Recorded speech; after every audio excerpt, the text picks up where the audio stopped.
Hey everyone, this is Prussian Prince with part 2 of the Hearts of Iron 4 beginner guide. This time we'll be taking a look at research. Now, each country starts with a specific amount of research slots. Germany starts with 4. You can get more research slots through national focuses, but that's not part of the guide today. Right now we'll just be looking at the research tab and specifically how you can improve your nation through it. So let's take a look at, say, the first research slot. Again, Germany has 4 research slots, so it can research 4 things at the same time. Now there's an interesting mechanic. You can actually save up to 30 days on a tech slot, and like when you start researching something with that, it's going to basically take 30 days less time to research that specific tech. Now, let's just click on the first research slot.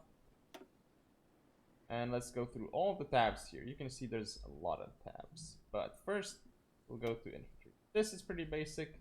And depending on, again, like, this guide just heavily depends on whether it's single player or multiplayer. If it's multiplayer, if it's vanilla multiplayer, or if it's with mods, or what the rules are, it just heavily depends on that, strategy wise. But normally you can take 1939 guns because they are pretty good, honestly. Like, they give you quite a boost over 36 guns, especially in vanilla. Soft attack is pretty bad, so like you'll make some infantry that will be very, very hard to break by taking this research. And actually, this brings me to another point. So if you take equipment, like, you normally want to tech equipment before you take passive boosts, because passive boosts, like, once you tech it, they're instantly applied to all your units. But equipment, you kind of have to start producing it after you tech it. It's not like, oh, you have the Kar 98K and then you research the MP38 and suddenly all your German troops have the MP38. No, that's not how it works. You have to actually produce the MP38 after you research it. So this is why I am advocate for researching this first and then getting all the passive boosts, in my opinion.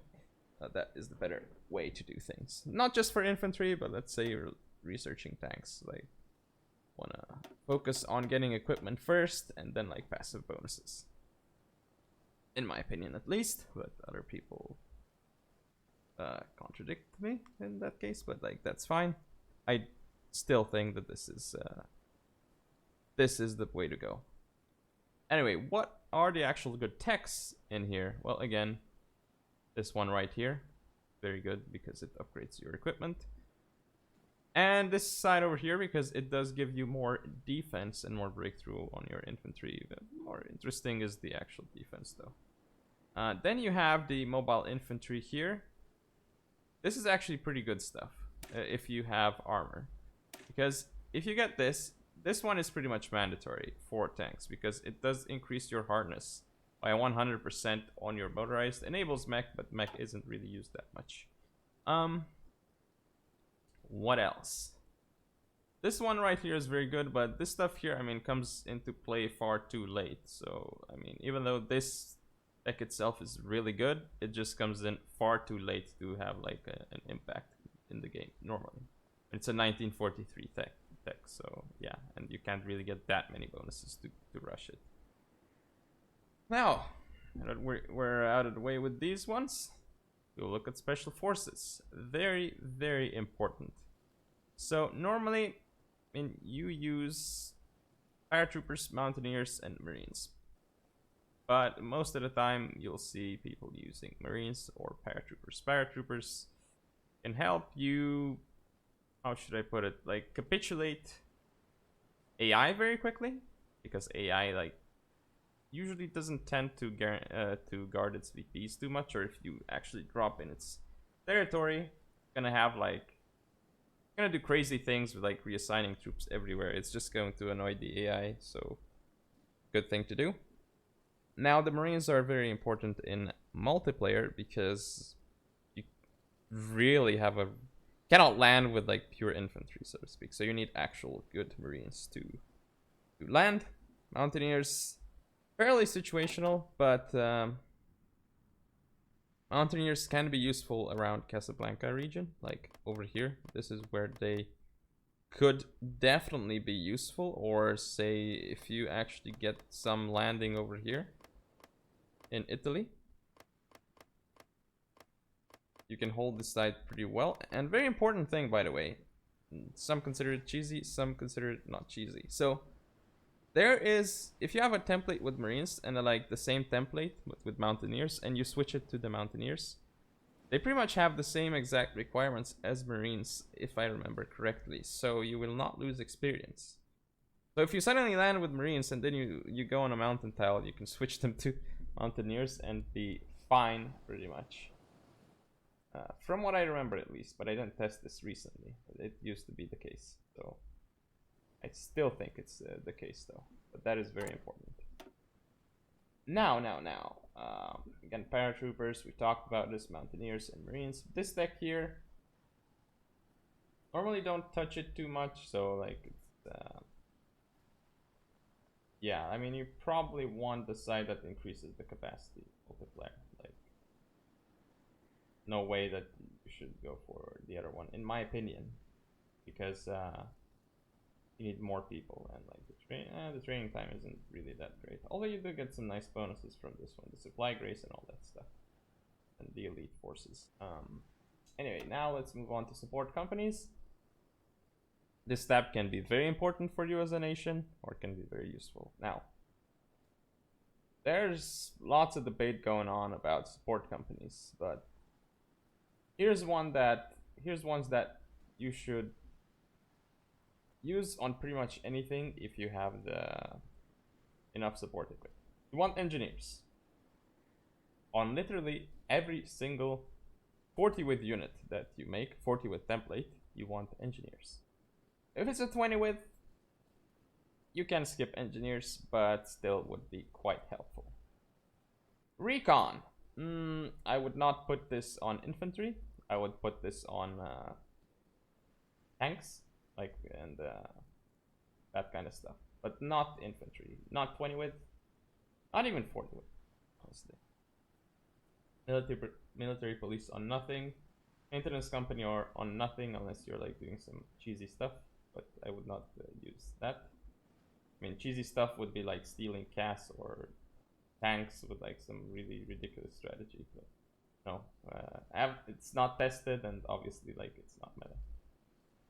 Field hospitals, possibly the most garbage one of them all. Like, do not really want to use field hospitals in anything. Logistics company, this is very, very useful. Again, situational, but can be very, very useful in supply starved regions. Or if you are Germany attacking into Soviets, you kind of want logistics. Well, you definitely want logistics on tanks, on pretty much any tank you make. But you may also want to put it on your infantry. So, because you really have issues with supply over in Soviet Union. So you want to keep that in mind. So just to recap, okay, we were at Signal Company over here. Signal Company, very good. I would put it on 40 width units. On 20 widths, it wouldn't, because it's expensive. So, again, recapping. Engineers, good. Recon, good, but situational. More situational than engineers, that is. Engineers are pretty much the best support company. Like any, if you can put it on 20 widths or 40 widths, you should. These ones here, these three here, I would just not bother with them. Logistics, very good, even on 20 widths if you can afford it, because obviously it drops your supply usage of the template. Signals, very good, but kind of too expensive for 20 widths. So I wouldn't use it unless you have like some big equipment surplus, of course. Alright, we're done with support companies. There's lots of other stuff to look at. We have armor. Now, do not go for 41 light tanks. Crap, just keep 36 light tanks. You'll use, and honestly, in vanilla, you're gonna stop using light tanks. I mean, pretty much even in mods. What you're looking for the late game is 43 medium tanks. Like you can make some 41 mediums, but like the end goal is to hit 43 medium tanks and make a template that's quite strong here. Is pure medium and motorized with some support companies as well, like logistics, engineers, and signal would be a good start on tanks, basically. Might even consider support artillery potentially. I think that also, depending how good your artillery is and like how much armor you lose and stuff on the tank if you need the armor. But yeah, that is the meta, medium tanks. Now, if you want to meme around, you can do some heavy tank plays, like with heavy SPGs. That's very good. Also, you should use medium SPA potentially, like or support AA so on your medium tanks because it does help with the air superiority and stuff. But yeah, it's more advanced. Now, let's head on over to the artillery tab. So if you're on superior firepower, you definitely want to get rocket artillery. If you're not on superior firepower, you can kind of not use it. You can skip rocket artillery. But getting this side here, if you use support artillery, you should at least like, and most countries should be using support artillery, the infantry, because it's just that good. Like support artillery has been buffed in Waking the Tiger, even though line artillery isn't that good. Support artillery is pretty darn good, so go ahead and use it. Support AA is also good. Anti-tank, you can make some brick wall divisions, 40 widths with like 2 line AT and 2 line artillery if you want, like stuff that holds, but you're gonna have to rush all the way to 43 AT for that, and eventually once the enemy gets like 43 mediums and ups the armor on them, even this AT won't actually pierce, I think. You would have to actually put a ridiculous amount of line AT to pierce the tanks. So yes, like an actual template that you could use with the stuff here would be, if you're on mass mob, like say for Raj for example, I think the best template that Raj can go for is mass mob, land doctrine, which is this side right over here, and with 20 width, pure infantry, and with the following support companies: engineer, support artillery, and support AA. I think that's like the best thing Raj can do. Eventually, you can also go tank Raj. There's multiple builds, but I like the mass mob one the most. All right. What else here? Land doctrines. Now land doctrines. I will go over them briefly. GBP not really used right now. The two most used. There's actually a couple doctrines that are really used. By far, the most popular in vanilla is for your superior firepower doctrine because you just lack a lot of soft attack in vanilla. And there is mobile warfare doctrine, and you basically go left and right, right mobile warfare pretty much always, and in superior you go right, much always. Very few scenarios where you don't.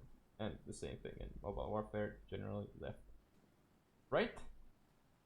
I would never consider left on superior, like that's for sure, because you need like a ridiculous amount of line artillery to actually make left viable here, which you don't really put. So right is, well, like 99% of the cases it's actually better.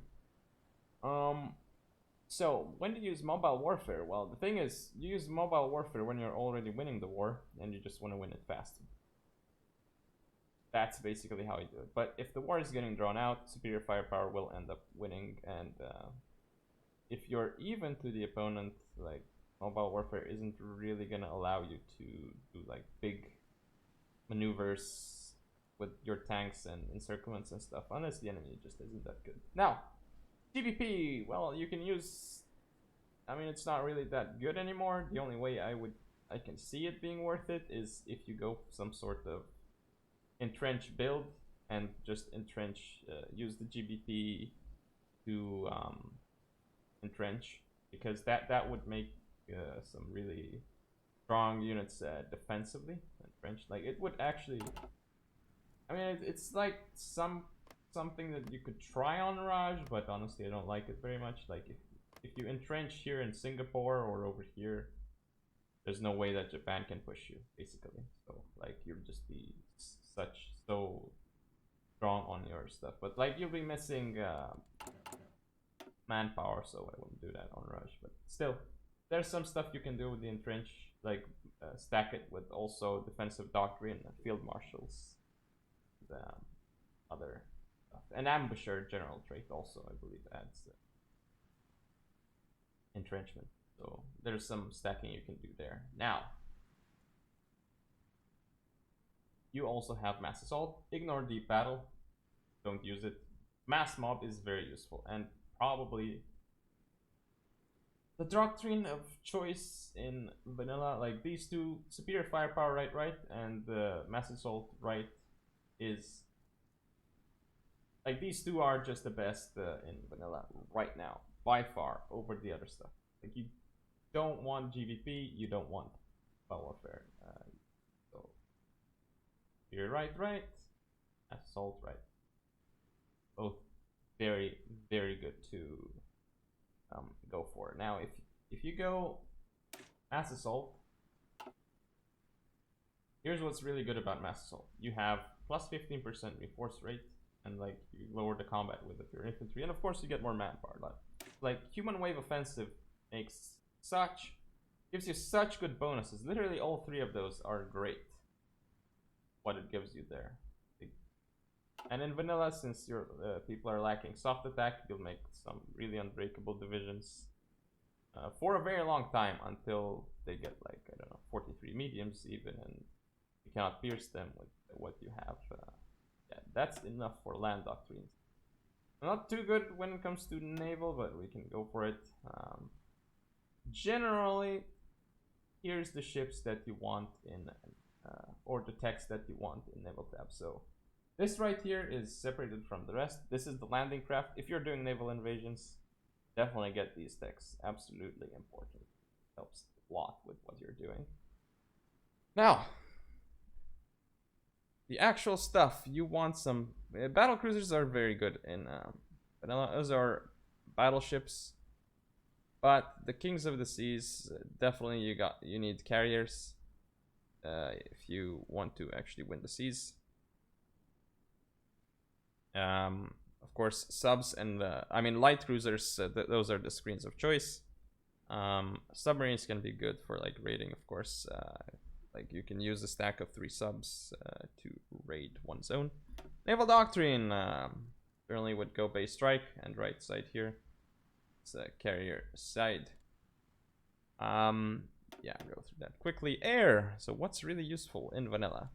Well, you obviously, if you want, if you can, you just rush 44 fighters. But if it's like not allowed by the rules in multiplayer, you just take 40 fighter. I mean, honestly, in vanilla, you could probably win with BF 109s though in single player. So there you have it. Cast can be very good. Also, depending, especially when you're doing naval invasions on islands, like you kind of need casts. Don't care how much cast you lose as long as you get the island.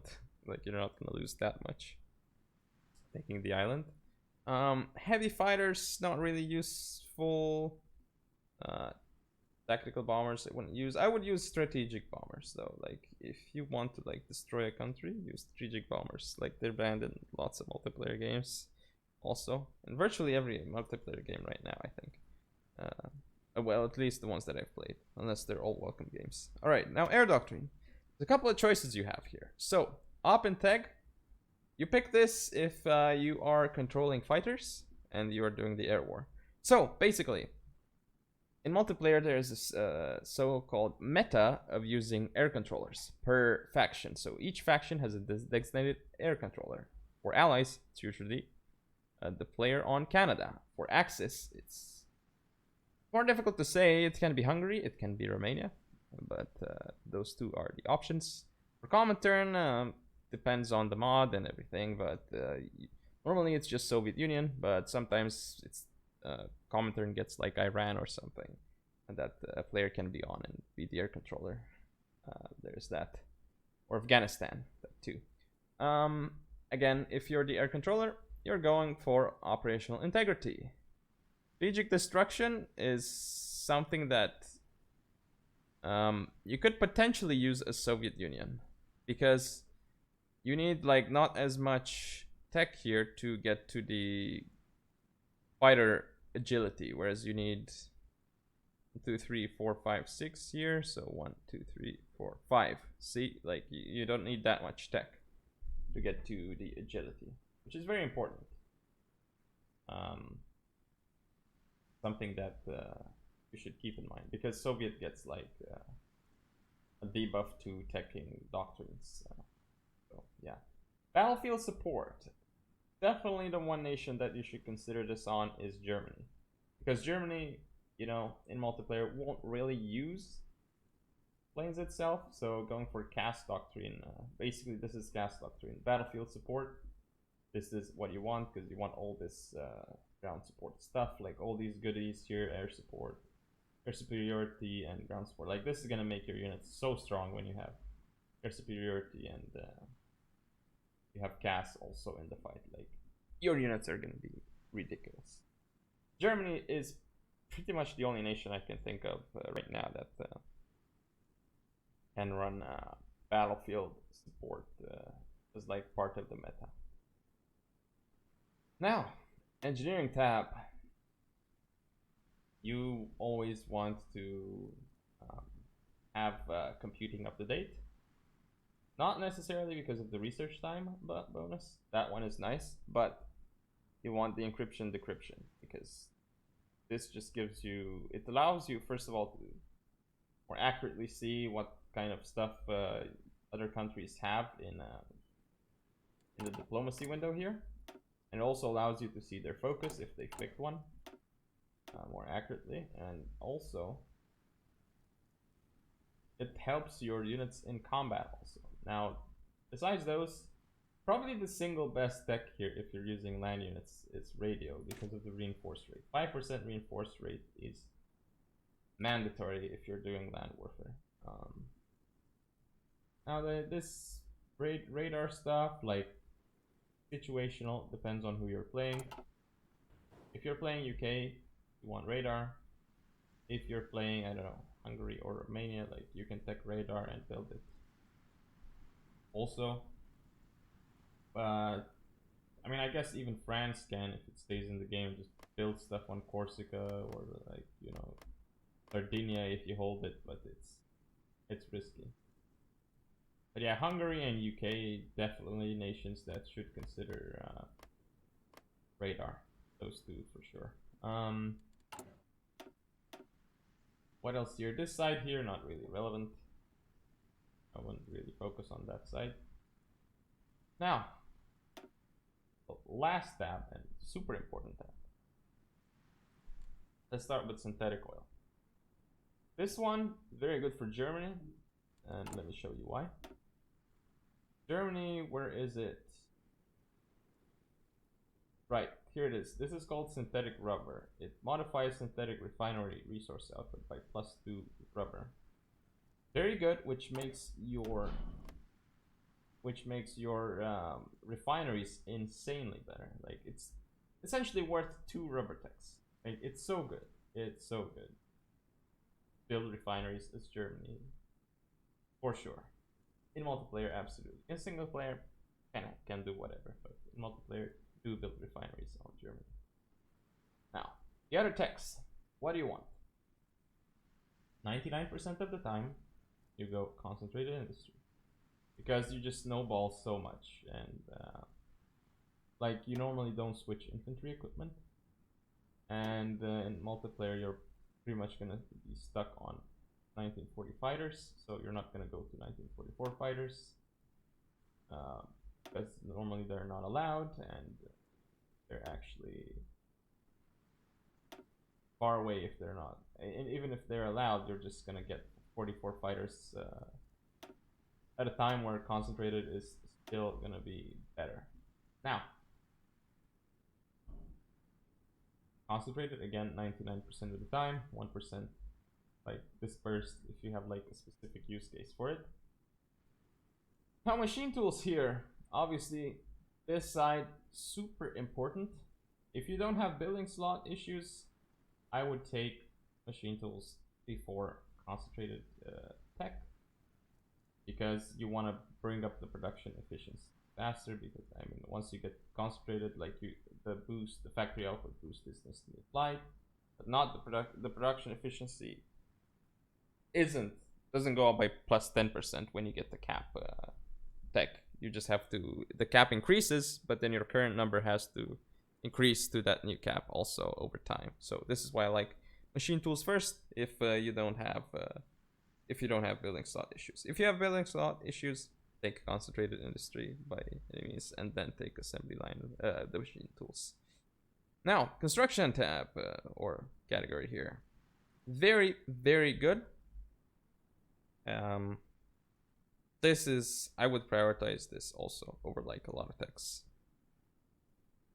And excavation can be good depending on what you're doing. If you're running out of resources, or if you need to provide resources for your fellow, I don't know, allies or Axis team members, very important to get those as well. But generally, you don't need to get this early on. Like, you can take it 39 or later, not necessarily to get it early on. But yeah, that is the research tab. I think we've gone through pretty much everything. It's more of an advanced tutorial than I expected. Like, it's supposed to be just basic, but yeah, I kind of went in very deep with this. All right, back to the easy stuff. So here you can see your research time. Currently it's minus 1% because of limited exports. What are limited exports? It's the trade law, which reduces research time by 1%.